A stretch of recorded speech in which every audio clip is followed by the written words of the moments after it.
ఇప్పుడు మనం 2024వ సంవత్సరం ఫిబ్రవరి నెల 16వ తేదీ నుంచి 29వ తేదీ వరకు ద్వాదశ రాశిలో 3వ రాశి మిథున రాశి వారి జ్యోతిష్యం భూత భవిష్యత్తు వర్ధమానం ఎలా ఉందో శుభయోగం అశుభయోగం మన జానకిరామ్ని అడిగి చూద్దాం. మిథున రాశి వారి జాతకంలో లక్ష్మీదేవత సరస్వతి దేవత కాణిపాక వరసిద్ధి వినాయకుడు స్వామి వచ్చిండండి. మిథున రాశి వారి జాతకంలో నవగ్రహాల్లో వారికి 6 గ్రహాలు అనుకూలంగా ఉన్నాయండి. 3 గ్రహాలు అనుకూలంగా లేవు. గురుగ్రహం అనుకూలంగా ఉంది, చంద్రగ్రహం అనుకూలంగా ఉంది. అలాగే మాత్రం వారి జ్యోతిష్యంలో శుక్రగ్రహం అనుకూలంగా ఉన్నదండి. శనిగ్రహం అనుకూలంగా లేదు, రాహుగ్రహం అనుకూలంగా లేదు, కేతుగ్రహం అనుకూలంగా లేదు, బుధగ్రహం మంగళకారక గ్రహం అనుకూలంగా లేవండి, రవిగ్రహం అనుకూలంగా లేవు. కాబట్టి వీరి జాతకంలో చూడాలంటే మాత్రం చాలా వరకు మాత్రం మిశ్రమ ఫలితాలు ఉంటాయి. ఆదాయ ఖర్చు విషయంలో చూడాలంటే వీరు ధనం ఎంత దాచిపెట్టినా మాత్రం ఏదో రకంగా ఖర్చు అయ్యే అవకాశాలు ఉంటాయి. ఈ రాశి వారి జాతకంలో చూడాలంటే మృగశిర నక్షత్రం వారి ఓపిక తక్కువ ఉంటుంది, హడావుడి ఎక్కువ ఉంటుందండి. అలాగే వీరు ఎంత ఓపిక తీసుకుంటే అంత మంచిది వీరి జాతక బలానికి. కొన్ని విషయాల్లో మాత్రం ఆవేశ నిర్ణయం తీసుకోవడం మంచిది, కొన్ని విషయాల్లో నిదానమే ప్రధానం తీసుకోవడం మంచిదండి. కొన్ని పనులు ఆలస్యం అమృతం విషయం అంటారు పెద్దలు. అలాగే కొన్ని పనులు మాత్రం నిదానమే ప్రధానం అంటారు. ముఖ్యంగా వీరికి ఇప్పుడు నిదానమే ప్రధానం అయ్యే అవకాశం ఉంది వీరి జాతక బలంలా. అలాగే వీరి జాతకంలో చూడాలంటే ఆంజనేయ స్వామి ఆరాధన చేయడం, విఘ్నేశ్వరుని ఆరాధన చేయడం చాలా వరకు శుభయోగం ఉంటుంది. ఆరుద్ర నక్షత్రం వారు పరమశివుడిని పూజ చేయడం మంచిదండి. జలాభిషేకం, పూలాభిషేకం, పాలాభిషేకం, తేనె అభిషేకం, భస్మాభిషేకం, రుద్రాభిషేకం చేస్తే చాలా వరకు మంచిది వీరి జాతక బలానికి. మాస శివరాత్రి రోజు చేయాలి. గవర్నమెంట్ ఉద్యోగం ప్రయత్నం చేస్తున్న వారికైతే మాత్రం అన్ని రంగాల వారికి మాత్రం శుభ సూచనలు ఉన్నాయండి. గవర్నమెంట్ ఉద్యోగ ప్రయత్నం చేస్తున్న వారు, లెక్చరర్ కొరకు మాత్రం ప్రయత్నం చేసేవారు కలిసి వచ్చే అవకాశం ఉంటుంది. అలాగే వీరి పేరు మీద కళారంగానికి సంబంధించిన వారు కలిసి వచ్చే అవకాశం ఉంటుంది. ఐఏఎస్ ఐపీఎస్ రంగం వారికి మాత్రం చాలా వరకు శుభయోగం ఉంటుంది. కానీ ఇంకోటి వీరి జాతకంలో చూడాలంటే మాత్రం వివాహ ప్రయత్నాలు చేస్తున్న వారికి, శుభకార్య ప్రయత్నాలు చేస్తున్న వారికి శుభయోగం ఉంటుంది. అన్నదమ్ముల విషయాల్లో ఎన్ని చిక్కులు చికాకులు వచ్చినా తొలగిపోయే అవకాశాలు ఉంటాయి. మానసిక ఒత్తిడి చాలా ఉంటుంది, పట్టుదల చాలా ఉంటుంది వీరి పేరు మీద. రుణ చిక్కుల విషయాల్లో జాగ్రత్తగా ఉండాలండి. అప్పు ఇవ్వకూడదు, తీసుకోవద్దు. చాలా వరకు ఇబ్బందులు పాలయ్యే అవకాశం ఉంది. అప్పు ఇస్తే మాత్రం చాలా వరకు మాత్రం మధ్యవర్తి ఉండవద్దు. కానీ భూమి విషయంలో, రియల్ ఎస్టేట్ వ్యాపారం విషయంలో మాత్రం తిరుగు ఉండదు వీరి జాతకానికి. లక్కీ నెంబర్ 9 ఉంటుంది, 5 ఉంటుంది. అలాగే వీరి జాతకానికి గురు మహారదశ మంచిగా ఉంది కాబట్టి మాత్రం కలిసి వచ్చే అవకాశం కూడా ఉంటుంది వీరి జాతక బలానికి.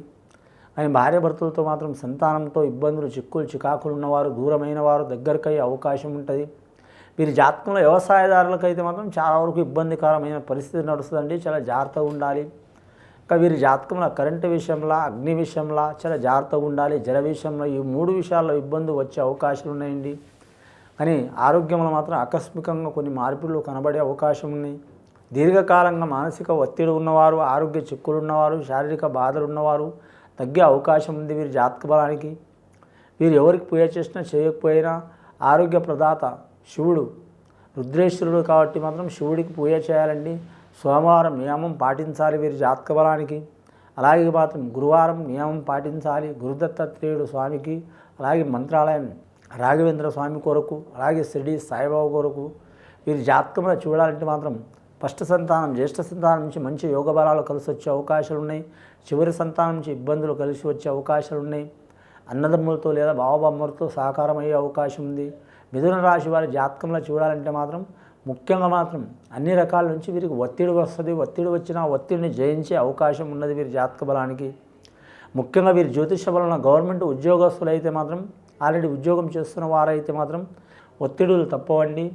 పై ఆఫీసర్లతో కానీ, కుటుంబ యోగంతో కానీ, లేదా ధన విషయంలో కానీ, చేస్తున్న పని కాడ చేస్తున్న కొలీగ్స్తో కానీ, వారి పరిచయం ఉన్న వారితో కానీ, మిత్రులతో కానీ తప్పకుండా ఇబ్బందులు వస్తాయి. ఆ ఇబ్బందులు తట్టుకొని నిలబడితే తిరుగు ఉండదు వీరి జాతక బలానికి. రాజకీయ రంగంలో మాత్రం మిశ్రమ ఫలితాలు ఉంటాయండి. నష్టం ఉండదు, లాభం ఉండదు, సరి సమాన యోగం ఉంటుంది. ఇక వ్యాపారం చేసే విషయంలో చెప్పాలంటే మాత్రం అన్ని రకాల వ్యాపారం వారికి మిశ్రమ ఫలితాలు ఉంటాయండి. నష్టం ఉండదు, లాభం ఉండదు, సరి సమాన యోగ బలం ఉంటుంది. కానీ కుటుంబంలో మాత్రం కొన్ని కలతలు తొలగే అవకాశాలు ఉన్నాయి. ఆ కలతలు కూడా తొలగిపోతాయి. సోదర భావం నుంచి సహకారం ఉంటుంది. వీరికి ఆకస్మికంగా మాత్రం చాలా వరకు మాత్రం పనులు తారుమారయ్యే అవకాశం ఉందండి. చెడు అవుతుందన్న కాడ మంచి అయ్యే అవకాశం ఉంది, మంచి అవుతుందనే కాడ ఆటంకాలు వస్తాయి. కానీ దైవ సందర్శన పారాయణ ఖచ్చితంగా వీరు వెళ్ళే అవకాశం ఉందండి. కొన్ని తీర్థయాత్రలు తిరిగే అవకాశం ఉంది. ఆ తీర్థయాత్రలు పోయి వచ్చినందువలన మీకు మేలే అవుతుంది, కానీ కీడు జరిగే అవకాశం అయితే లేదు. అని గృహ నిర్మాణాలు కట్టడం, కొనడం, తీసుకోవడం దాంట్లో మాత్రం టైం తీసుకోవడం మంచిది. ముఖ్యంగా ఈ ఫిబ్రవరి నెల 16వ తేదీ నుంచి 29వ తేదీ వరకు కొన్ని ఆటంకాలు ఉంటే వారికి ఆటంకాలు కలిగి పనులు జరుగుతాయి. కాబట్టి ఏ పని చేసినా కానీ ఓపిక తీసుకోవడం చాలా మంచిది. అలాగే వీరి జాతక బలంలో చూడాలంటే మాత్రం ముఖ్యంగా మాత్రం ఆభరణాల విషయంలో స్త్రీలు ఏ ఆభరణాలు తీసుకున్నా చాలా మంచి యోగ బలమే ఉంటుందండి. ముఖ్యంగా అమాస ఘడియ, అష్టమి ఘడియ, శుక్రవారం, మంగళవారం రోజు కలిసిన రోజు మాత్రం కొత్త ఆభరణాలు మాత్రం తీసుకోవద్దండి స్త్రీలు. అమావాస, అష్టమి రోజు, మంగళవారం, శుక్రవారం కలిసిన రోజు మాత్రం తీసుకోవద్దు. అదే విదేశానం, ఏరే దేశం, ఏరే రాష్ట్రం పోవాలనుకునే వారికి మాత్రం కొద్దిపాటు టైం తీసుకోవడం మంచిది. ఆల్రెడీ వీరి జాతకంలో ఒక వృత్తి చేస్తూ ఇంకో వృత్తిలో మారాలనుకునే వారు కూడా మంచి సమయం ఉన్నది వీరి జాతక బలానికి. అలాగే ఒక గృహం ఉండి మాత్రం ఇతర గృహం మారాలనుకునే వారికి కూడా మాత్రం మంచి యోగ బలం ఉంటుంది.